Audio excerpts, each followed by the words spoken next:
Penglihatan tanggal 28 September dan tanggal 7 Oktober tahun 2023. 1. Roh ilusi. 2. Robot yang melemparkan manusia ke dalam lautan api. 3. Bangunlah hai gereja Tuhan. 4. Mimpi dan penglihatan. Akhir zaman, Daniel 12. 5. Keguncangan dunia yang akan datang, pengharapan hanya di dalam Tuhan. 6. Rapture dan meja pengadilan. 7. Penyakit yang melanda dan krisis bangsa-bangsa. 8. Zaman Zedekiah dan Hiroshima. 9. Kesombongan dan kegelapan, China dan Nigeria. Roh ilusi. Tanggal 28 September tahun 2023. Pada hari Selasa pagi-pagi tanggal 26 September tahun 2023, salah satu tim mendengar suara, doakan MNET sampai 3 kali. Lalu tim ini diingatkan kembali mengenai organisasi yang pernah dipimpin MNET, supaya jangan diperalat oleh partai. Ketika berdoa di tanggal 28 September, salah satu tim melihat dalam penglihatan MNET seperti senyum-senyum. Tapi di hadapannya ada tulisan firman Yakobus 4. Dari manakah datangnya sengketa dan pertengkaran di antara kamu? Bukankah datangnya dari hawa nafsumu yang saling berjuang di dalam tubuhmu? Kamu mengingini sesuatu, tetapi kamu tidak memperolehnya, lalu kamu membunuh, kamu iri hati. Tetapi kamu tidak mencapai tujuanmu, lalu kamu bertengkar dan kamu berkelahi.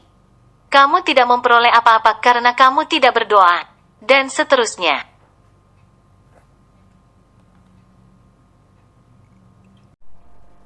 Tahirkanlah tanganmu, hai kamu orang-orang berdosa, dan sucikanlah hatimu, hai kamu yang mendua hati. Sadarilah kemalanganmu, berdukacita dan merataplah.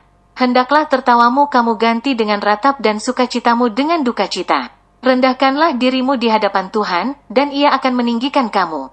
Dan seterusnya, ketika terus berdoa, tampak dalam penglihatan, ada banyak orang seperti kampanye, tapi mereka yang melihat secara kasat mata seperti nyata, tapi sebenarnya tidak seperti itu. Seperti ilusi khususnya bagi orang-orang yang sudah berumur. Dalam penglihatan ini ada 4 yang berbicara namun samar-samar, namun hanya satu tokoh yang dikenali yaitu AB. Tim ini menyatakan ketika orang-orang dalam kampanye ini berkata-kata, banyak orang seperti tertarik. Lalu tim berdoa memerangi ilusi yang dibuat melalui perkataan mulut. Robot yang melemparkan manusia ke lautan api. Tanggal 28 September tahun 2023. Ketika terus menyembah dan berdoa, salah satu tim melihat dalam penglihatan robot berwarna abu-abu biru.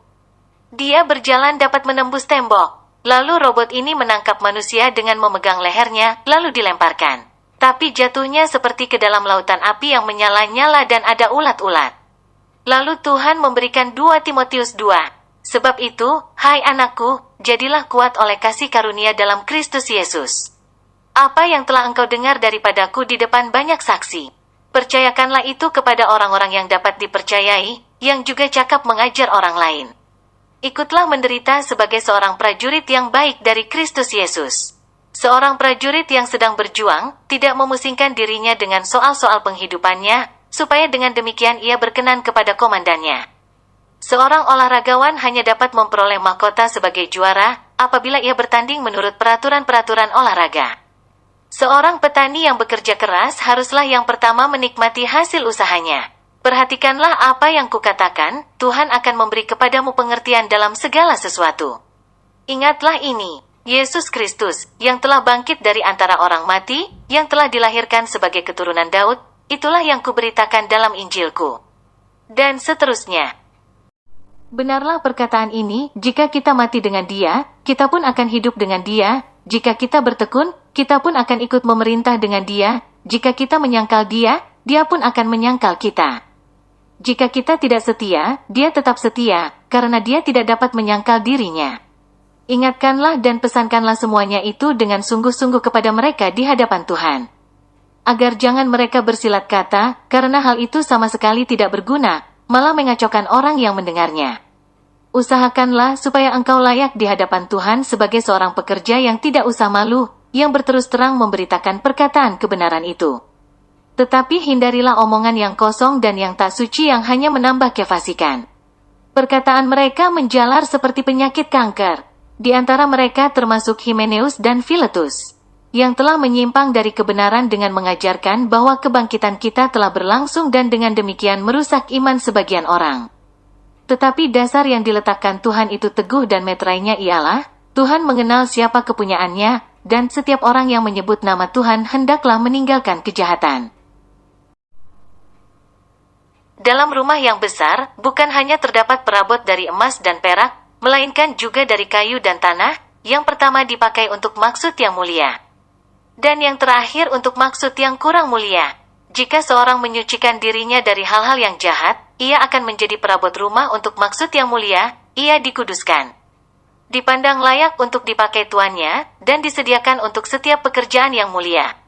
Sebab itu jauhilah nafsu orang muda, kejarlah keadilan, kesetiaan, kasih dan damai bersama-sama dengan mereka yang berseru kepada Tuhan dengan hati yang murni. Hindarilah soal-soal yang dicari-cari, yang bodoh dan tidak layak.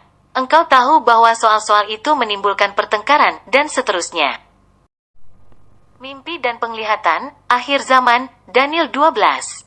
Pada tanggal 6 Oktober tahun 2023, sehari sebelum doa, ketika sedang membaca, salah satu tim doa merasa mengantuk dan matanya terpejam. Namun masih dalam posisi duduk. Pada saat itu, tim ini melihat dalam penglihatan, ada sungai yang luas sekali. Ada banyak orang, seperti melarikan diri sepertinya ada yang mengejar.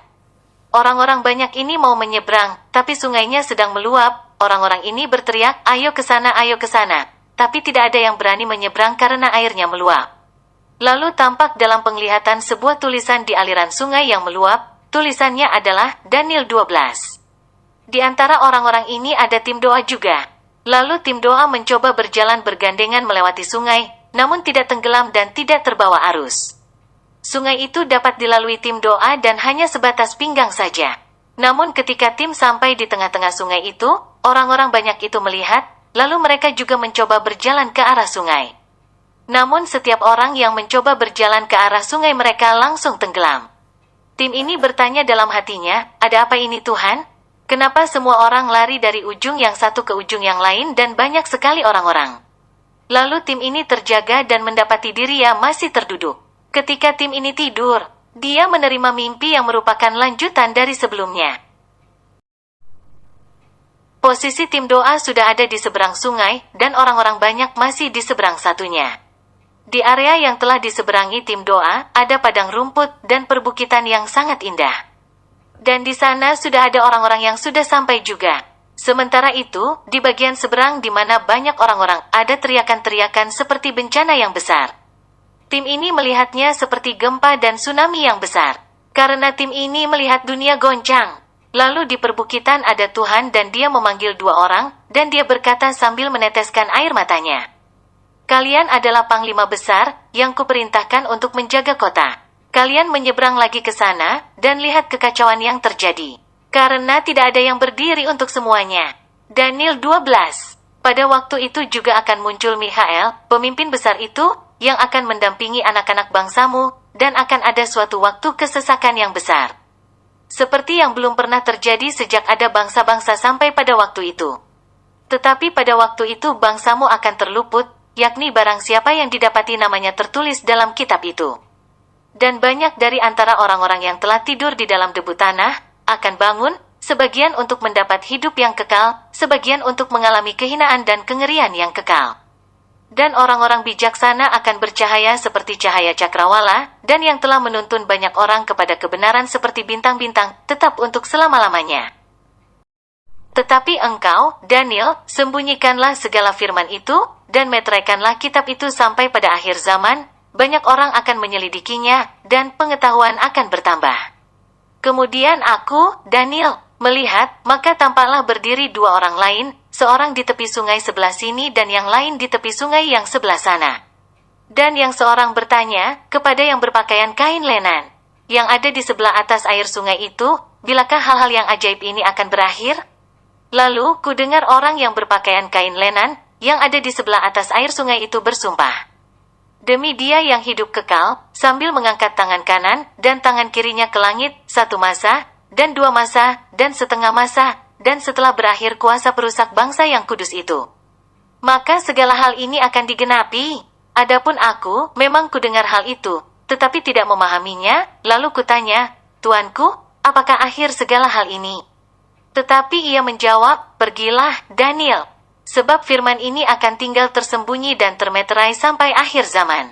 Banyak orang akan disucikan dan dimurnikan dan diuji, tetapi orang-orang fasik akan berlaku fasik. Tidak seorang pun dari orang fasik itu akan memahaminya, tetapi orang-orang bijaksana akan memahaminya. Sejak dihentikan korban sehari-hari dan ditegakkan dewa-dewa kekejian yang membinasakan itu ada 1290 hari. Berbahagialah orang yang tetap menanti-nanti dan mencapai 1335 hari. Tetapi engkau, pergilah sampai tiba akhir zaman, dan engkau akan beristirahat. Dan akan bangkit untuk mendapat bagianmu pada kesudahan zaman." Keguncangan dunia yang akan datang. Tanggal 7 Oktober tahun 2023. Pada saat masuk dalam sesi penyembahan, salah satu tim bermazmur dan memberi pernyataan, Tuhan bertanya dari sorga, "Kesesakankah? Penganiayaankah? Adakah iman yang masih berdiri? Adakah hati yang masih berdoa? Dapatkah engkau melewati kekejaman dunia ini? Aku melihat banyak yang tersesat. Aku melihat banyak yang sudah meninggalkan kasihnya, mereka seperti tulang belulang yang hidup namun tidak mati. Bagaimanakah mereka ketika kesesakan di akhir zaman? Adakah iman yang berdiri sampai zaman akhir, sampai aku menentukan finish bagimu dan janji Tuhan diberikan? Masa ini akan segera tiba, hai anak-anakku yang kukasihi, tetaplah jaga hatimu. Belajarlah engkau dari tanda-tanda yang engkau lihat, itulah tanda zaman ini. Bahwa penggenapan firman akan terjadi, segala yang tertulis di kitab suci akan terjadi. Semuanya telah kuberitahukan bagimu, aku katakan tetaplah setia, walaupun keguncangan dunia akan datang, walau ketakutan yang sangat mencekam, walau kekhawatiran yang menakutkan, satu yang kamu ingat. Tetaplah menanti-nantikan Tuhan, dan bersukacitalah, sekalipun engkau teraniaya. Bersukacitalah, sebab tempatmu telah dirajut Tuhan. Di tempat yang maha tinggi, tempat terindah, janji yang kudus. Jangan biarkan rohmu layu dan lemah. Walaupun apa yang terjadi, walau nyawamu akan melayang, walaupun tubuhmu akan teraniaya, tetaplah memandang kepada Tuhan, bahwa kata Tuhan engkau tahu. Walaupun rohnya tidak ada lagi, tetaplah tangguh di dalam Tuhan, seperti Raja Wali, yang terbang tinggi membubung di tengah badai yang melanda. Itulah ketangguhan yang diberikan bagimu. Tim ini memberi pernyataan, Tuhan sedang bersedih, sorga terbuka di hadapan kita. Dia memandang kepada kita, bersama orang-orang terdahulu dan bersama para malaikat. Dia katakan, pujianmu seperti bunga bakung yang harum semerbak, naik di hadapan Tuhan, seperti korban bakaran, yang asapnya membumbung tinggi sampai ke sorga. Tuhan sedang membagikan bebannya kepada kita. Dia katakan, ketika penghakiman itu datang, jangan sampai ada orang yang mengatakan, aku belum mendengar firman Tuhan. Adakah hati yang berdiri? Adakah iman yang berdiri untuk keselamatan jiwa-jiwa? Lalu Tuhan memperlihatkan banyak orang sudah tidak peduli, bahkan mereka yang mengenal Tuhan Yesus, pergi dan menghilang, dan ada yang suam-suam kuku. Namun, Tuhan memperlihatkan ada orang-orang yang berdoa, mereka tumbuh seperti bunga yang mekar, walaupun dalam keadaan kekeringan, dan semua tanaman di sekitar mereka layu. Setelah itu ada badai yang begitu besar, tapi Tuhan memberikan kekuatan seperti Raja Wali, walaupun rohku tidak akan ada lagi, kamu harus tetap setia. Lalu ada firman yang diberikan Tuhan di Mazmur 146. Setelah itu, salah satu tim melihat kembali peti kaca, di dalamnya, ada manusia raksasa dan tiba-tiba dia berdiri, matanya satu. Dan ada segitiganya, tertawanya menakutkan. Mazmur 146, Haleluya! Pujilah Tuhan, hai jiwaku! Aku hendak memuliakan Tuhan, selama aku hidup, dan bermazmur bagi Allahku selagi aku ada. Janganlah percaya kepada para bangsawan, kepada anak manusia, yang tidak dapat memberikan keselamatan. Apabila nyawanya melayang, ia kembali ke tanah, pada hari itu juga lenyaplah maksud-maksudnya. Berbahagialah orang yang mempunyai Allah Yakub sebagai penolong, yang harapannya pada Tuhan, Allahnya, Dia yang menjadikan langit dan bumi, laut dan segala isinya, yang tetap setia untuk selama-lamanya, yang menegakkan keadilan untuk orang-orang yang diperas, yang memberi roti kepada orang-orang yang lapar. Tuhan membebaskan orang-orang yang terkurung, Tuhan membuka mata orang-orang buta, Tuhan menegakkan orang yang tertunduk. Tuhan mengasihi orang-orang benar. Tuhan menjaga orang-orang asing, anak yatim dan janda ditegakkannya kembali, tetapi jalan orang fasik dibengkokkannya. Tuhan itu Raja untuk selama-lamanya Allahmu. Ya Sion, turun-temurun, haleluya. Rapture dan meja pengadilan, tanggal 7 Oktober tahun 2023. Lalu tim ini mendengar dengan samar-samar, rapture, rapture, rapture, lalu tampak orang banyak di tempat yang sama mengarahkan pandangannya ke atas. Dan ketika tim ini melihat ke atas, ada tulisan firman, Roma 8 ayat 23-25, dan bukan hanya mereka saja, tetapi kita yang telah menerima karunia sulung roh, kita juga mengeluh dalam hati kita. Sambil menantikan pengangkatan sebagai anak, yaitu pembebasan tubuh kita. Sebab kita diselamatkan dalam pengharapan. Tetapi pengharapan yang dilihat bukan pengharapan lagi. Sebab bagaimana orang masih mengharapkan apa yang dilihatnya? Tetapi jika kita mengharapkan apa yang tidak kita lihat, kita menantikannya dengan tekun. Setelah itu, tim ini melihat dalam penglihatan. Orang-orang dikumpulkan, lalu Tuhan Yesus duduk di meja emas, ada sebuah kitab, ketika dibuka muncul nama kita, dan isinya adalah perbuatan kita. Tulisan dalam kitab itu dari tinta emas. Lalu ada orang-orang yang diangkat oleh malaikat ke atas, di tingkat yang ketujuh, dan kepada mereka diberikan Tuhan mahkota, dan dikatakannya, mahkota kesetiaan bagi mereka yang sudah melakukan beban Tuhan. Lalu ada rak-rak yang berisi banyak mahkota, dan Tuhan mengatakan, ini adalah upahmu. Namun di meja pengadilan itu, ada saat di mana Tuhan mengatakan kepada seseorang, namamu tidak ada di dalam kitab ini, dan tiba-tiba orang itu terlempar ke lautan api. Tim ini mendengar suara. Di sana terjadi kertakan gigi. Ayat ditambahkan saat penulisan, Matius 13 ayat 41-43, anak manusia akan menyuruh malaikat-malaikatnya. Dan mereka akan mengumpulkan segala sesuatu yang menyesatkan, dan semua orang yang melakukan kejahatan dari dalam kerajaannya. Semuanya akan dicampakkan ke dalam dapur api. Di sanalah akan terdapat ratapan dan kertakan gigi. Pada waktu itulah orang-orang benar akan bercahaya seperti matahari dalam kerajaan Bapa mereka. Siapa bertelinga, hendaklah ia mendengar. Wahyu 3 ayat 5, barang siapa menang, ia akan dikenakan pakaian putih yang demikian, aku tidak akan menghapus namanya dari kitab kehidupan. Melainkan aku akan mengaku namanya di hadapan Bapakku dan di hadapan para malaikatnya. Penyakit yang melanda dan krisis bangsa-bangsa. Tanggal 7 Oktober tahun 2023. Pada saat masuk penyembahan sesi 2, salah satu tim melihat dalam penglihatan, ada luka yang melepuh, dan bolong-bolong yang sedang melanda di tubuh-tubuh manusia. Untuk hal ini Tuhan mengatakan dalam hati tim ini, jangan takut. Lalu memberikan firman, Yesaya 27, pada waktu itu. Tuhan akan melaksanakan hukuman dengan pedangnya yang keras, besar dan kuat atas Lewiatan, ular yang meluncur, atas Lewiatan, ular yang melingkar, dan ia akan membunuh ular naga yang di laut. Pada waktu itu akan dikatakan, bernyanyilah tentang kebun anggur yang elok. Aku, Tuhan, penjaganya, setiap saat aku menyiraminya. Supaya jangan orang mengganggunya, siang malam aku menjaganya. Kehangatan murka tiada padaku. Sekiranya tampak kepadaku putri malu dan rumput, aku akan bertindak memeranginya, dan akan membakarnya sekaligus, kecuali kalau mereka mencari perlindungan kepadaku. Dan mencari damai dengan aku, ya mencari damai dengan aku. Pada hari-hari yang akan datang, Yakub akan berakar, Israel akan berkembang dan bertunas, dan memenuhi muka bumi dengan hasilnya.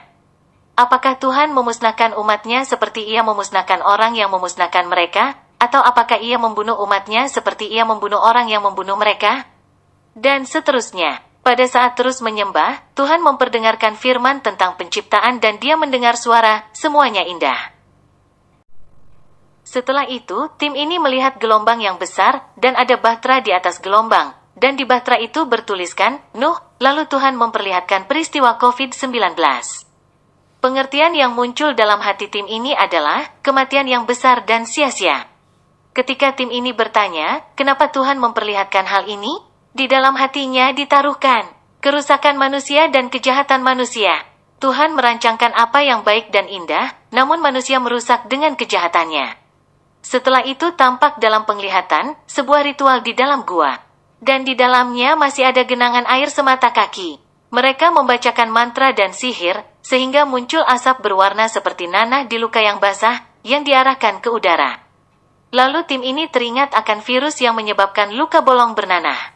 Tuhan memperlihatkan di bangsa Indonesia, ada 3 pintu gerbang yang merupakan media atau akses dari asap-asap ini masuk. Ada gunung, lautan dan udara. Tim ini menyatakan ini adalah sebuah rancangan, dan kita perlu berdoa supaya rancangan kematian yang besar dan sia-sia dibatalkan. Setelah itu tampak penglihatan. Tulisan 3 bangsa, yaitu Uganda, Sri Lanka dan Argentina. Lalu tim ini mendengar suara, patahkan roh bangkrut. Ketika berdoa bagi ketiga bangsa ini, Tuhan memberikan sebuah firman dalam Lukas 18 ayat 27. Kata Yesus, apa yang tidak mungkin bagi manusia, mungkin bagi Allah. Zaman Zedekia dan Hiroshima, tanggal 7 Oktober tahun 2023. Pada saat terus bernyanyi dalam penyembahan, salah satu tim mendengar 2 suara zaman Zedekia. Dan selang beberapa menit, tim ini mendengar suara Hiroshima. Pada saat mencari referensi firman mengenai zaman Zedekia, zaman itu adalah zaman keruntuhan kerajaan Yehuda, di mana Tuhan menggerakkan raja orang Kasdim melawan mereka. Zedekia melakukan apa yang jahat di mata Tuhan, dan tidak merendahkan diri di hadapan pembawa pesan Tuhan, bahkan mengolok-olok utusan-utusan Tuhan serta menghina segala firman-Nya.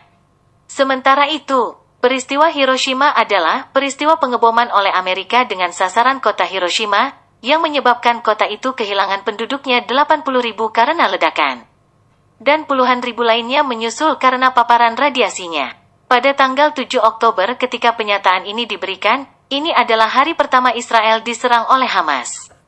Ayat firman ditambahkan saat penulisan, sebagai referensi mengenai zaman Zedekia, 2 Tawari 36 ayat 11-21. Zedekia berumur 21 tahun pada waktu ia menjadi raja. Dan 11 tahun lamanya ia memerintah di Yerusalem.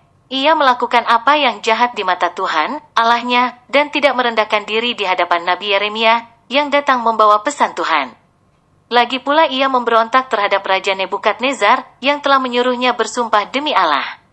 Ia menegarkan tengkuknya, dan mengeraskan hatinya, dan tidak berbalik kepada Tuhan, Allah Israel. Juga semua pemimpin, di antara para imam dan rakyat, berkali-kali berubah setia, dengan mengikuti segala kekejian bangsa-bangsa lain. Rumah yang dikuduskan Tuhan di Yerusalem itu dinajiskan mereka. Namun Tuhan, Allah nenek moyang mereka, berulang-ulang mengirim pesan melalui utusan-utusannya, karena ia sayang kepada umatnya, dan tempat kediamannya. Tetapi mereka mengolok-olok utusan-utusan Allah itu, menghina segala firman-Nya, dan mengejek nabi-nabinya. Oleh sebab itu murka Tuhan bangkit terhadap umatnya, sehingga tidak mungkin lagi pemulihan. Tuhan menggerakkan raja orang Kasdim melawan mereka. Raja itu membunuh teruna mereka dengan pedang, dalam rumah kudus mereka, dan tidak menyayangkan teruna atau gadis, orang tua atau orang ubanan. Semua diserahkan Tuhan ke dalam tangannya.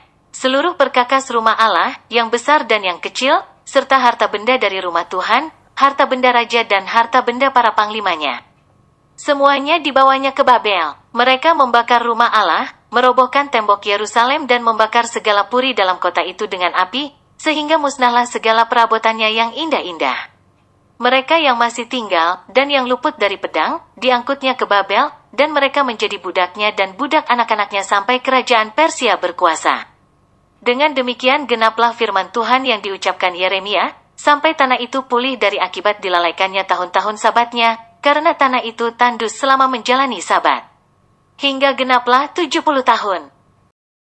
Kesombongan dan kegelapan, tanggal 7 Oktober tahun 2023. Pada saat terus menyembah, salah satu tim melihat dalam penglihatan, pembesar dunia, yaitu pemimpin China XJ, berdiri dengan muka yang angkuh. Dan memperkatakan sesuatu kepada tim ini. Yang ditangkap di dalam hatinya, XJ menyatakan dengan kesombongannya, apakah Tuhan kamu lebih tinggi dari saya? Lalu tim memberi penyataan dalam Mazmur. Dia yang menyamai Tuhan akan direndahkan, dijatuhkan. Dia yang angkuh akan dienyahkan, seisi dunia akan tunduk di kaki Sang Pencipta. Setelah itu tampak dalam penglihatan. Ada kegelapan yang bergerak mendekati tim doa, namun terhenti di belakang tim doa. Lalu tampak dalam penglihatan, wanita-wanita Nigeria dengan perhiasan berwarna-warni. Mereka memperkatakan perkataan sihir di mulutnya, kegelapan yang mengikat. Patahkan dan hancurkan. Lalu tim berdoa memerangi hal itu. Tuhan Yesus memberkati.